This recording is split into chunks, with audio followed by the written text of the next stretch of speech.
Shabbat Shalom, hermanos, este es Fusión Cristiana Universal. Hoy vamos a estar transmitiendo la viva sacrosanta palabra que el maestro impartió allá en Tecoa, Jerusalén, hace más de 20 siglos, específicamente al pie de cada palabra viva que salía de su santa boca. Hoy el tema es: Yeshua se despide de los habitantes de Tecoa y del anciano Elí Aná.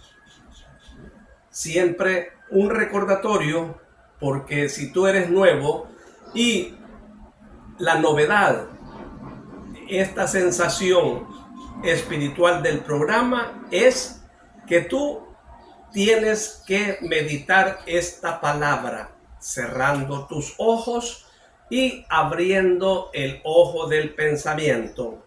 Así tú estarás vívidamente en un ambiente completamente exclusivo para ti, logrando el mayor entendimiento y concientización de esta viva palabra.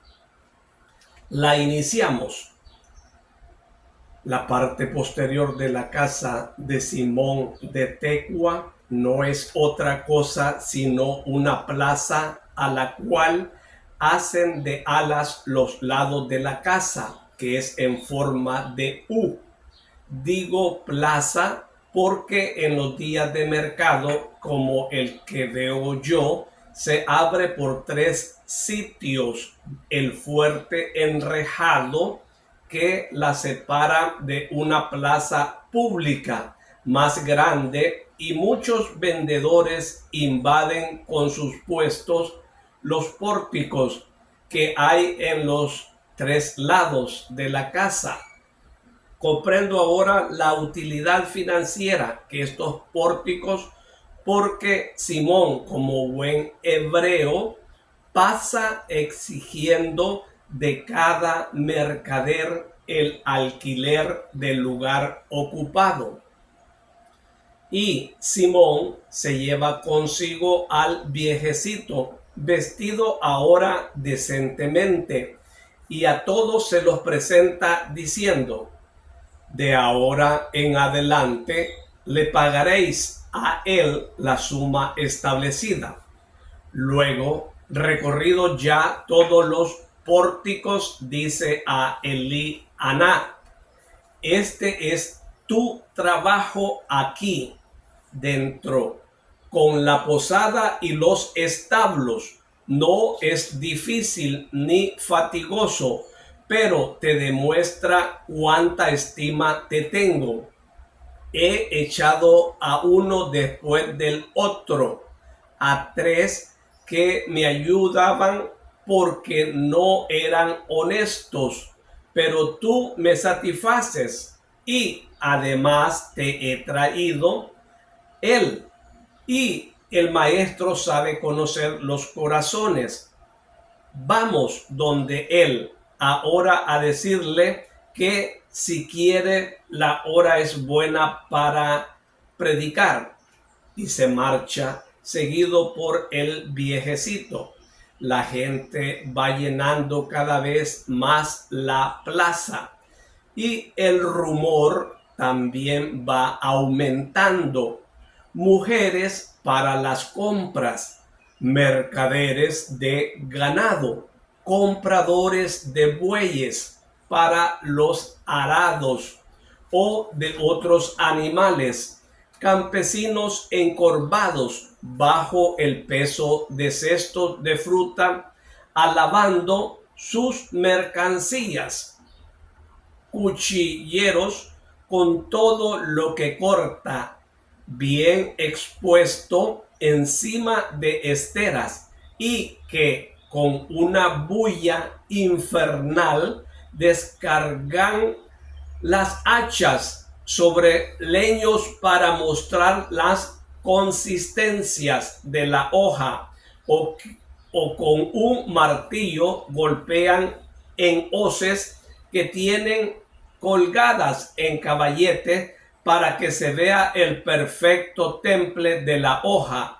o que levantan rejas de arado y con las dos manos la golpean contra la tierra, que se abre herida para dar una prueba de la dureza de la reja, a la que ningún terreno se resiste.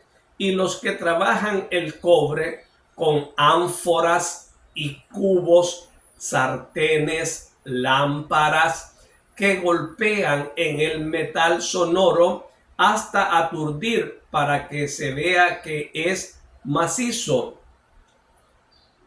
o se desgañitan ofreciendo muchas lamparillas de una o más llamas para las próximas fiestas de Quisleu, y dominando a todos, monótono y penetrante como lamento de lechuza nocturna, el grito de los mendigos esparcidos en los puntos estratégicos del mercado. Yeshua viene desde la casa junto con Pedro y Santiago de Zebedeo. No veo a los otros, pero pienso que estarán yendo por la ciudad anunciada al maestro, porque veo que la gente le reconoce enseguida y muchos acuden, mientras el vocerío hace menos intenso y el ruido también. El Salvador ordena dar limosnas a algunos mendigos y se para a saludar a los hombres, los cuales enseguida de sus criados, habiendo acabado las compras, estaban por dejar el mercado. Pero ahora se quedan también ellos para escuchar al maestro. Y Emmanuel empieza a hablar, tomando el tema de lo que ve. Cada cosa a su tiempo, cada cosa en su lugar. No se realiza el mercado en sábado, ni se comercia en las sinagogas, y tampoco se trabaja por la noche, sino que más bien mientras es de día. Solo el pecador trafica en el día del Señor, o profana con negocios humanos los lugares y destinados a la oración, o se da a la rapiña durante la noche, cometiendo hurtos y delitos. Igualmente, el que comercia honestamente se esfuerza en probar a sus compradores la calidad de sus productos y la consistencia de sus instrumentos, y el que compra se marcha contento de la buena compra que ha hecho. Pero si, por ejemplo, con mucha astucia el vendedor lograra engañar al comprador y el utensilio o el producto alimenticio le resultase a este no bueno, inferior al precio pagado, no recurriría al comprador a medidas de defensa que irían desde un mínimo de no volver a comprar nunca donde ese vendedor, a un máximo de recurrir al juez para recuperar su dinero. Eso sucedería y sería justo. Y a pesar de esto, no vemos en Israel al pueblo engañando por los que venden como buenos productos en malas condiciones, y que el pueblo desacredite a quien da buenos productos, siendo este el justo del Señor. Sí, todos lo vemos. Ayer noche, muchos de vosotros vinieron a referir las artes de los malos vendedores, y yo dije: dejadlos, tened firmes vuestros corazones, y Dios proveerá a estos que venden cosas no buenas. ¿A quién ofenden? ¿A vosotros? ¿A mí? No, a Dios mismo. La culpabilidad no es tanto del engañado cuanto del que engaña. El pecado no ha sido cometido tanto contra el hombre cuanto contra Dios. El tratar de vender cosas no buenas para que el que tiene deseo de comprar no vaya a las cosas buenas. Yo no os digo: reaccionad, vengaos. No son palabras que puedan salir de mi boca. Solo digo: escuchad el sonido verdadero de las palabras. Observad bien bajo la gran luz las acciones de los que os hablen. Saboread el primer sorbo o el primer bocado que os ofrezcan. Y si oís un sonido áspero, si sus acciones tienen tenebroso aspecto, si el sabor que os queda en el corazón os turba, rechazad como cosa no buena aquello que os ofrecen: la sabiduría, la justicia, la caridad. No son nunca ásperas, ni turbadoras, ni amantes de actuar en la sombra. Sé que he sido precedido por apóstoles míos, y ahora os dejo a 2 de ellos. Además, ayer noche, con las acciones más que con las palabras, he testificado de dónde vengo y con qué misión. No hacen falta, pues, largos discursos para atraeros hacia mí. Camino, pensar y querer estar en él. Imitad a los que fundaron esta ciudad en los límites del árido desierto. Acordaos, mientras que en mi doctrina están las fuentes de la vida, y a pesar de todos los hechos que puedan acaecer, no os turbéis, no os escandalicéis. Recordad las palabras del Señor en Isaías: nunca será acortada mi mano, ni se hará pequeña, para favorecer a los que siguen mis caminos.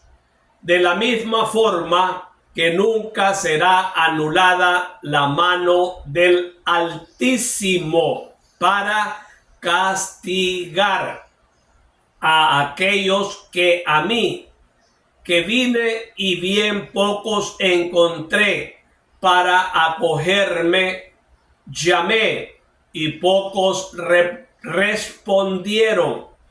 Me ofenden y causan dolor, porque de la misma manera que quien me honra, honra al Padre que me ha enviado.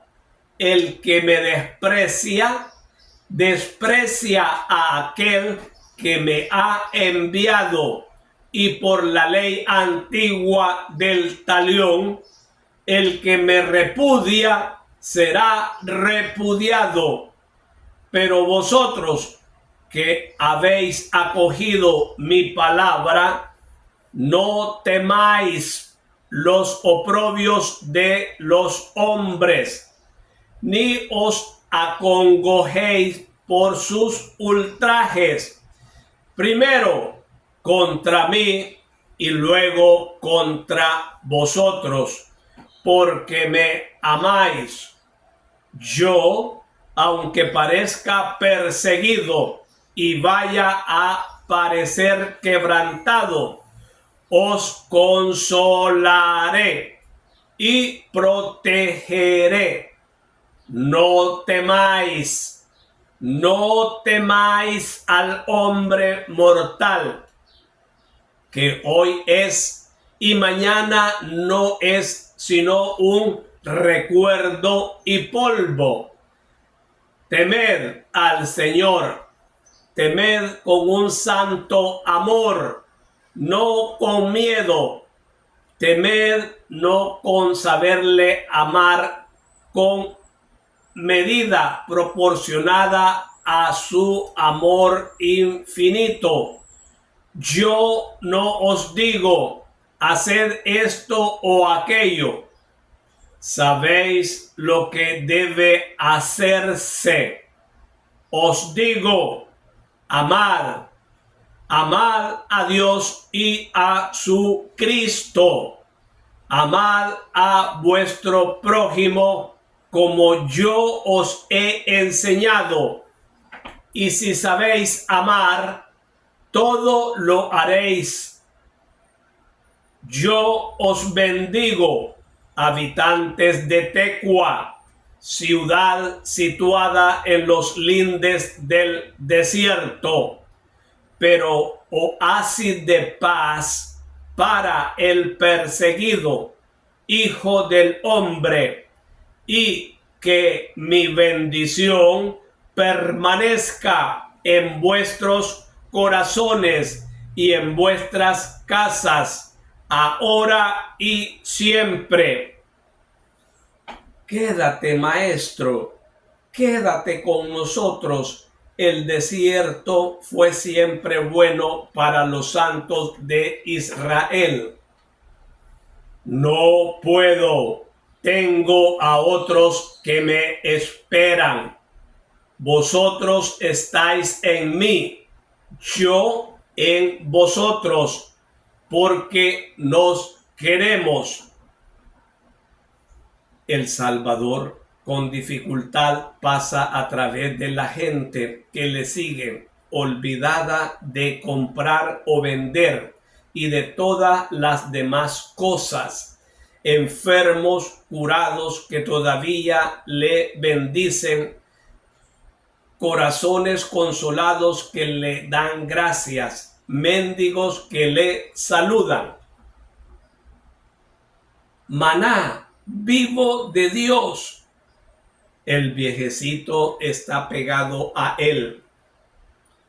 Así hasta el extremo de la ciudad, y solo cuando el Mesías bendice a Mateo y Felipe, que se quedan en Tecoa, se decide a dejar a su Salvador y lo hace con besos en los pies desnudos del Maestro y con llanto y palabras de agradecimiento.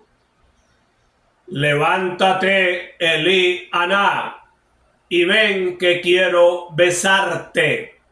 Un beso de hijo a padre, y que ello te compense todo. Te suplico las palabras del profeta. Tú que lloras, no llorarás más, porque el misericordioso ha tenido piedad de ti. El Señor te dará pan racionado y poca agua, mas no he podido hacer. Si a ti te han expulsado de tu casa, uno, a mí me expulsan todos los poderosos de un pueblo, y ya es mucho si encuentro comida y alojamiento para mí y mis apóstoles. Pero tus ojos han visto a aquel que deseabas ver, y tus oídos han escuchado mis palabras. De la misma forma que tu corazón debe sentir mi amor, ve, está en paz, porque eres un mártir de la justicia, uno de los precursores de todos aquellos que hayan de ser perseguidos por causa mía. No llores, padre. Y le besa en la cabeza Cana. El viejecito le devuelve en la mejilla el beso y le susurra al oído: desconfía del otro Judas, mi señor. Yo no quiero manchar mi lengua, pero desconfía. No viene con pensamientos buenos a casa de mi hijo. Sí, pero no pienses ya en el pasado. Pronto acabará todo y ya nadie me podrá hacer daño alguno. Adiós, Eli Aná. El Señor está contigo. Se separan. Hermanos, esta es la gloriosa, sacrasanta palabra bendita de el Mesías. Y su pueblo dice con amor: te alabamos, Señor. Hermanos, qué bello es saber que tal vez para muchos esta palabra nunca la hubieran escuchado, pero hoy es un día luminoso. ¿Por qué? Porque el Maestro te está transportando a su tercer año de evangelización, en el cual te da a conocer muchos acontecimientos, milagros que incluso no están en la Biblia. Para los espirituales, óigase bien, a ellos estoy hablando en este momento. Ellos sí van a dar el aval que tiene esta palabra en toda su veracidad, en toda su excelencia oratoria. Porque ¿quién más? El Verbo hecho carne se expresa de una forma extraordinaria, mega, hiper. Esto está elevado a la enésima potencia espiritual, y tu corazón se alegra, se proyecta a aquel lugar de Tecua, aquel ambiente, pareciera que tú estás en primera fila, en fila de fuego del Espíritu Santo, en el cual tú estás saboreando cada palabra que sale de los labios sagrados del Maestro. Para que otros puedan decir, si no está en la Biblia, no es palabra de Dios. Esos no están en nada, porque solo alegan ignorancia sin elementos de juicio espirituales probatorios, sino únicamente dicen, no, esa no es palabra de Dios, solo la que está en la Biblia. Yo lo refiero con la autoridad de la Biblia, del Evangelio de San Juan, capítulo 21, versículo 25. Allí está que muchísimos acontecimientos surgieron, pero no están escritos. Si se escribieran, no cupieran todos los libros del mundo. Bien, hermanos, pero vamos a saborear la palabra. Aquí hay algo bien importante. ¿Cómo empieza el maestro a hablar a los de Tecua? Porque tenían un corazón completamente duro y muchos ellos eran comerciantes, agricultores, ganaderos y se ocupaban de lo material. Como muchos de ustedes, hermanos, aún diciendo que son cristianos, católicos.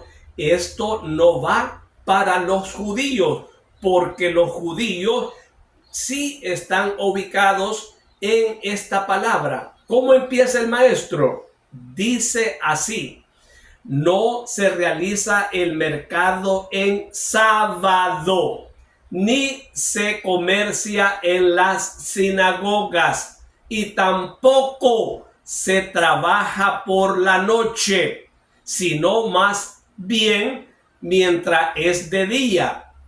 Solo el pecador trafica en el día del Señor o profana con negocios humanos los lugares destinados a la oración. Hermanos, esta invectiva va directa a muchos de los que están escuchando en este momento.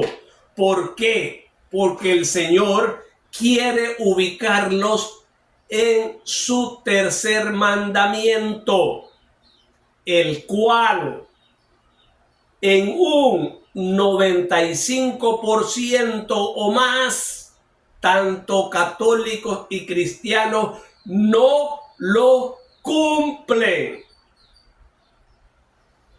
¿Y por qué? Porque son gentes que les gustan que las palabras de otros los empujen a su actuar.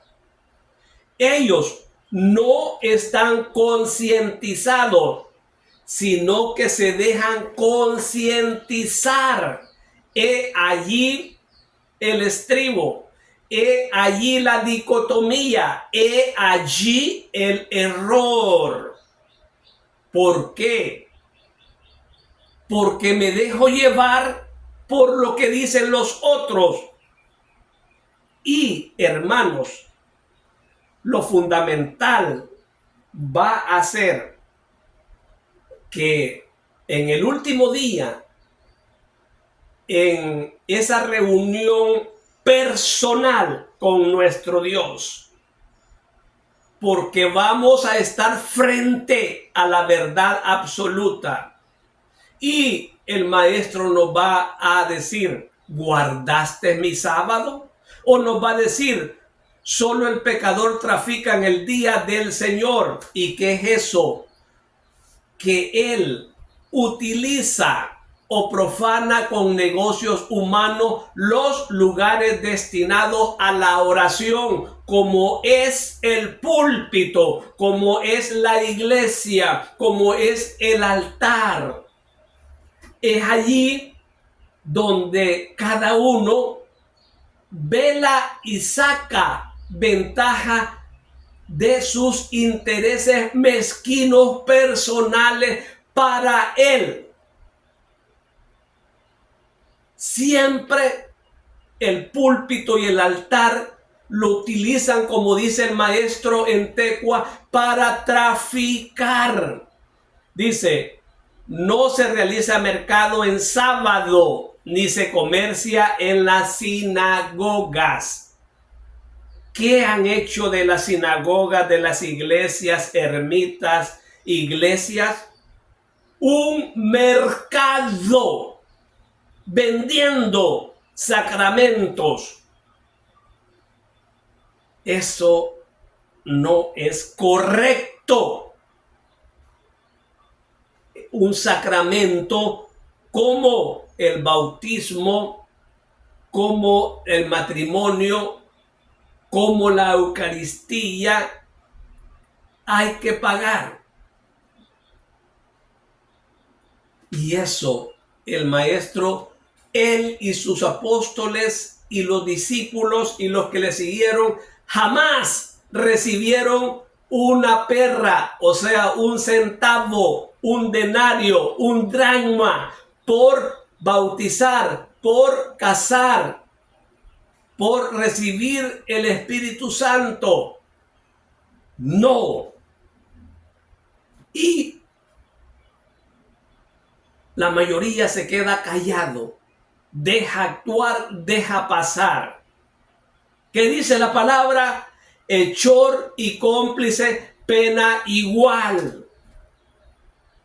El verdadero cristiano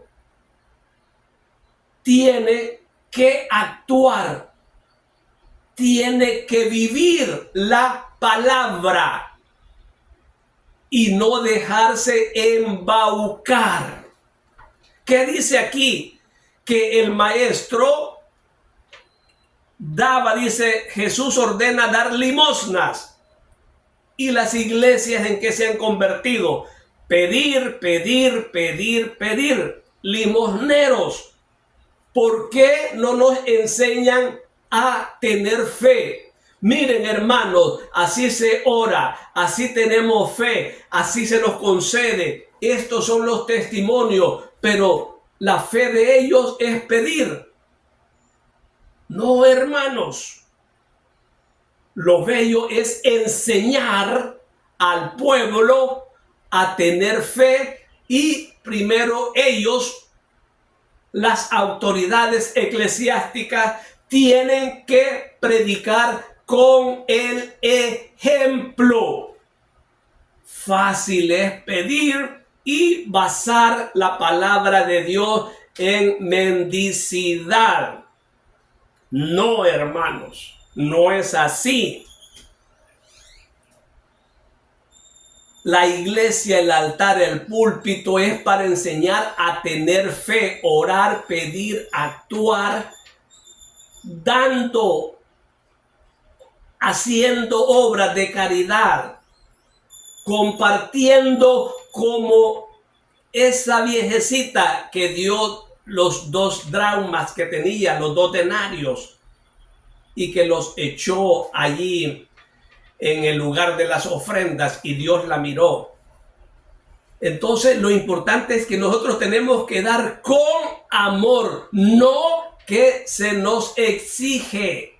Se nos exige dar estipulado una cantidad. Y eso no tiene mérito. Al dador alegre ama el Señor. Entonces, ¿cómo es que tengo que dar? Lo que sienta mi corazón. Mi proyección está en el corazón porque esa es mi brújula, ese es mi termómetro espiritual. Y el Señor me va a compensar al 100 por 1, al 100 por 1. no abastecer a una sola familia de la iglesia para que se haga rico, para que aumente propiedades, carros, inmuebles y todo lo demás. No. El maestro siempre hacía dos filas, que hagan una para los mendigos y la otra para los enfermos. Él daba, él generaba, él ayudaba. ¿Acaso el clero, los líderes cristianos no pueden hacer lo mismo? ¿O es que se les acabó la fe, esa pólvora bendita de donde abundan las riquezas espirituales y materiales? No es aprovechándose de la ignorancia de los que no son doctos, de los que no conocen la palabra de Dios, en amalgamar, en coordinar, en dar una hermenéutica, una exégesis, arreglando la palabra de Dios para mi propósito personal de pedir, pedir y pedir. ¿Qué dice la palabra del Señor? Pedir y se os dará. ¿Pero a qué se está refiriendo? A la oración. Si pedimos dinero, finanzas, que las prospere, que las aumente, Dios va a dar. ¿Por qué? Porque tú te proyectas que cuando el Señor te dé dinero, tú vas a ayudar al pobre, al huérfano, a la viuda. Y eso es respaldado por la palabra del Señor. Bien, hermano, escuchemos y sigamos viviendo acá en esto. El sábado es importante. Tú puedes cumplir 9 mandamientos o 10 mandamientos de los 11. 10 en el Antiguo y 1 en el Nuevo Testamento. El nuevo mandamiento en el Nuevo Testamento es un mandamiento nuevo, que se amen los unos a los otros. Entonces, si nosotros de los 11 mandamientos solo cumplimos 10, ¿nos vamos a salvar? No, absolutamente no. Tenemos que cumplirlos todos. Está hablando específicamente el maestro del sábado. Pero es que los cultos, pero es que la misa se dan los domingos. Ok, se dan. Pero la palabra viva del Padre Celestial, que Él las escribió en piedra para que no puedan ser borradas, aumentadas, acortadas, sino para que queden estipuladas fijamente. Y yo, como busco la espiritualidad, busco el don máximo, la sabiduría, tengo que cumplir este mandamiento. Los humildes cumplen los mandamientos y Dios los asiste y Dios los bendice y Dios multiplica. Hermanos, esto está bien claro. Aquí está hablando a muchos el maestro. Unos, lógico, los que están mal, la agarran inmediatamente conmigo, con un pecador. Escúchenme, yo no he contribuido para hacer una coma, un punto de la Biblia. Yo no he puesto ningún acento en la Biblia. Estoy transmitiendo la palabra. Abre tu mente, abre tu conciencia, júzgate tú mismo. Yo no te juzgo, te juzga la palabra viva de Dios. Así de claro, así de sencillo. Cambia hoy, porque el Señor tiene sus manos llenas de bendición y quiere abrir esas manos para derramar hasta la última gota en bendición para ti. Pero ¿qué pasa? Como no estás cumpliendo el sábado, y eso, hermanos, eso es completamente crucial, porque tú estás haciendo tu voluntad, y al hacer la voluntad uno personalmente es problema, porque lo haces de acuerdo a tu conocimiento, lo haces al conocimiento de otros, y muchas veces ni con tu conocimiento ni el de otros no ayuda a nada, sino a distorsionar. Fíjense bien acá, hermanos. Acá dice, con respecto a la palabra, dice, y bendijo Dios a Abraham, creador de los cielos, bendijo Dios Padre a Abraham, Dios nuestro, Dios de los cielos y de la tierra, y bendito sea el Altísimo que se entregó a los enemigos en sus manos. Y acá dice, y le dio a Abraham los diezmos de todo. Entonces, lógico, los diezmos tienen que darse. Bueno, aquí estamos hablando de los diezmos, ¿verdad?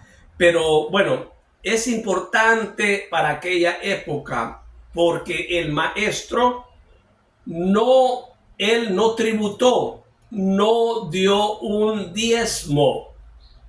Y lo importante es de seguir lo que el maestro hizo, sus apóstoles, el colegio apostólico. Entonces hay un error. Yo en lo personal, cuando doy ofrenda, llámese diezmo, llámese regalía, lo hago personalmente y yo sé a quién dar y lo hago con todo mi amor.